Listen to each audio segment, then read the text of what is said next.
नमस्कार. पत्रकारांवर हल्ले करणाऱ्यांना कडक शासन करा. जिल्ह्यातील पत्रकारांची प्रशासनाकडे मागणी.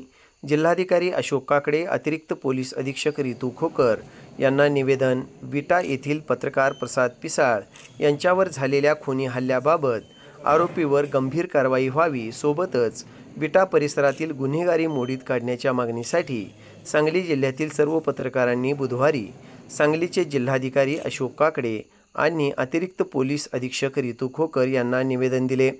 यावेळी खुनी हल्ला प्रकरणी आरोपीवर पत्रकाराच्या हत्येचा प्रयत्न आणि संगनमताने कट, कार्यालयातील महिला सहकाऱ्यांशी गैरवर्तन आदी गंभीर गुन्हे लागू होतात ते व्हावेत. आरोपीवर पत्रकार संरक्षण कायद्यानुसार देखील गुन्हा नोंद व्हावा व तपास उपअधीक्षक दर्जाच्या अधिकाऱ्याकडे सोपवावा. शस्त्रे, कपडे, अंगावरील जखमा, डॉक्टर अहवाल, CCTV फुटेज या सर्वांच्या तपासात वैज्ञानिक पद्धतीने वापर करून पुरावे भक्कम करण्यात यावेत. आरोपींना संघटित गुन्हेगारी कायदा, मोक्का, झोपडपट्टी दादा कायदा आणि त्याच्यापासून शहराला आणि सामान्य जनता, व्यापारी यांना गंभीर स्वरूपाचा धोका असल्याने त्याच्यावर किमान 1 वर्ष कारागृह स्थानबद्ध करण्याची कारवाई करावी. त्यासाठी उपविभागीय अधिकारी यांना कागदोपत्री पूर्ततेचे आदेश देण्यात यावेत. विटा परिसरातील गुन्हेगारी विरोधात मोहीम हाती घेण्यात यावी. त्यासाठी जिल्ह्याचे एक पथक नेमण्यात यावे आणि लोकांच्या मनातील भीती दूर करावी. त्याबद्दल यंत्रणेने कोणाचाही दबाव घेऊ नये. विटा पोलीस ठाण्याची प्रतिमा सातत्याने घडणारे खून, अपहरण, मारहाणीच्या घटना, परागंदा आरोपी न सापडणे, ब्लॉग्ज प्रकरण यामुळे डागाळले आहे. त्याबाबत योग्य बंदोबस्त आपण आपल्या पातळीवर गंभीरपणे करावा, अशा मागण्या यावेळी करण्यात आल्या. विटा येथील पत्रकार प्रसाद पिसाळ यांच्यावर त्यांच्या जिओ मराठीच्या कार्यालयात घुसून खुनी हल्ला झाल्याच्या घटनेच्या निषेधार्थ आज जिल्ह्यातील सर्व पत्रकार संघटनांनी एकत्र येऊन या प्रकरणी गंभीर गुन्हे दाखल करण्यासाठी जिल्हा पोलीस प्रमुख आणि जिल्हाधिकारी साहेबांची भेट घेतली. अप्पर जिल्हा पोलीस प्रमुख मॅडम यांनी पत्रकारांची जी व्यथा आहे आणि तक्रारी आहेत त्या ऐकून घेतल्या. त्याचबरोबरीने जिल्हाधिकाऱ्यांना सुद्धा या घटनेचे गांभीर्य आम्ही समजावून सांगितलेलं आहे. आज त्यांचा पहिलाच दिवस होता, मात्र त्यांच्यासमोर जिल्ह्यातील हे वास्तव येणं आवश्यक होतं. त्यामुळे सर्वच पत्रकारांनी विट्यातील गंभीर परिस्थिती त्यांच्या कानावर घालण्याचे काम केलेलं आहे. आम्ही या प्रकरणामध्ये संबंधित गुन्हेगारांच्यावर खुनाच्या प्रयत्नाचा गुन्हा दाखल करण्याची आणि त्या मागचा मास्टरमाइंड शोधण्याची सुद्धा मागणी केलेली आहे. या गुन्हेगारांना स्थानबद्धतेची कारवाई किंवा मोकासारखी, झोपडपट्टी दादासारखी कारवाई करावी, अशी एक मागणी आपण त्यामध्ये केलेली आहे.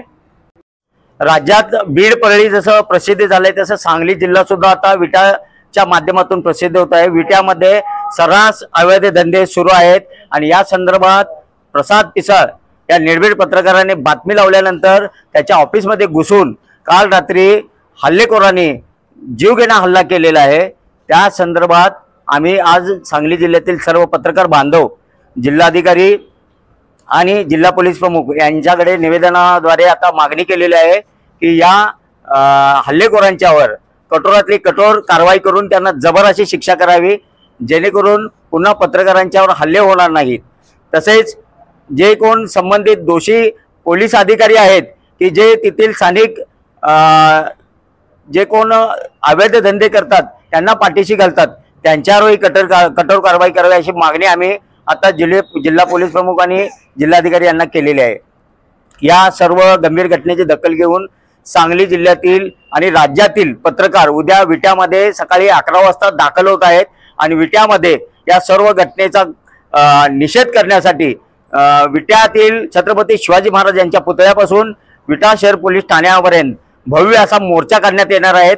विटा शहरातील आणि सांगली जिल्ह्यातील सर्व नागरिकांना मी याद्वारे विनंती करतो की आपणही पत्रकारांच्यावर जे हल्ले होत आहेत यांना विरोध करण्यासाठी आपण या मोर्चात उद्या सकाळी 11 वाजता सहभागी व्हावं. धन्यवाद. आरोपी लवकर अटक करणार आणि जे आपण कन्सर्न सांगितले काही अवैध धंद्याबद्दल बद्दल आहे, एखाद्या स्टाफ बद्दल आहे, तर त्यामध्ये अवैधतेवरती कारवाई अगदी चालू आहे. ठीक आहे, तिथे जरी अशी कमतरता वाटते तर आपण जास्त लक्ष घालून तिथे कारवाई करून घेऊ. आणि जे स्टाफ बद्दल आहे, तर कुठला स्टाफ आहे जे कायद्याप्रमाणे काम करत नाही, ते ग्रुपिझम करतोय किंवा बाकी दुसरे कार्यामध्ये लीड होतोय, तर त्याच्यावरती भारी चौकशी करून काय कारवाई करता येईल ते आम्ही बघू. तर मी आपल्याला सगळ्यांना आश्वासन देते की या गुन्ह्यामध्ये आम्ही चांगली तपास करू, लवकरात लवकर तपास करू, आरोपी अटक करू आणि कन्व्हिक्शन होईल याप्रमाणे तपास करू. धन्यवाद.